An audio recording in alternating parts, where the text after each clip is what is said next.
ভাৰতীয় জনতা পাৰ্টিৰ আজি জিলা সভাপতি আৰু জিলা প্ৰভাৰী সহপ্ৰভাৰীসকলৰ সৈতে দুদিনীয়া বৈঠক এখন আৰম্ভ হৈছে।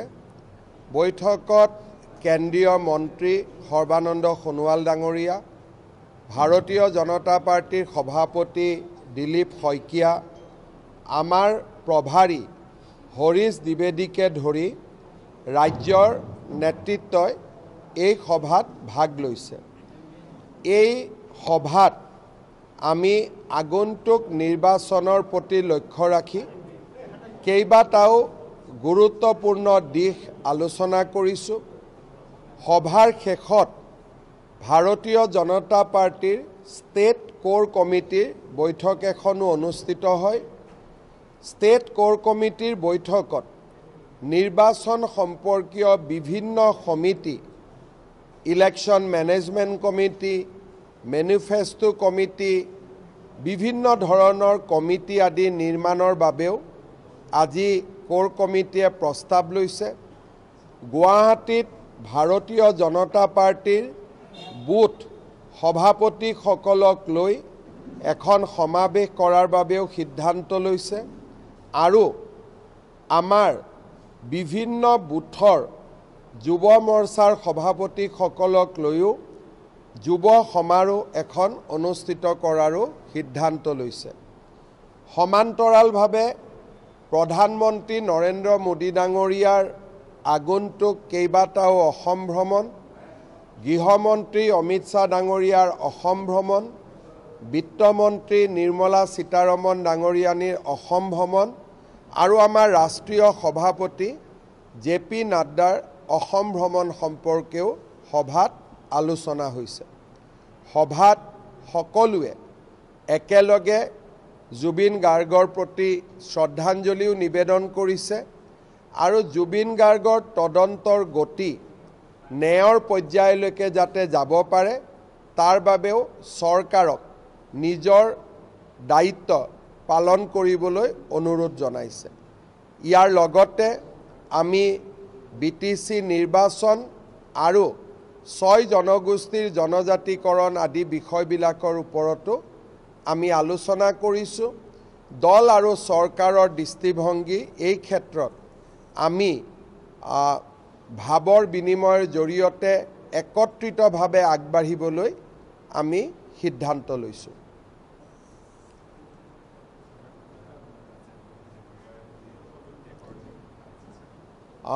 ৰাজেন গোহাঁইৰ ভাৰতীয় জনতা পাৰ্টিৰ প্ৰতি অভূতপূৰ্ব বৰঙণি আছে আৰু দলৰ নিৰ্মাণত ৰাজেন গোহাঁই ডাঙৰীয়াই যথেষ্ট বৰঙণি আৰু অৱদান আগবঢ়াই থৈ গৈছে।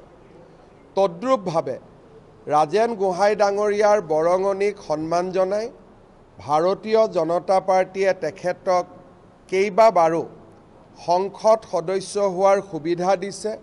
নৰেন্দ্ৰ মোদী ডাঙৰীয়াৰ কেবিনেটত কাম কৰাৰো তেখেতে সৌভাগ্য লাভ কৰিছিলে। যি কাৰণতে নহওক কিয় আজি তেখেতে দলৰ পৰা পদত্যাগ কৰিছে, কিন্তু তেখেতৰ পুত্ৰ নবাৰুণ গোহাঁই আজিও আমাৰ দলতে আছে, দলৰ বিভিন্ন দায়িত্ব পালন কৰিছে।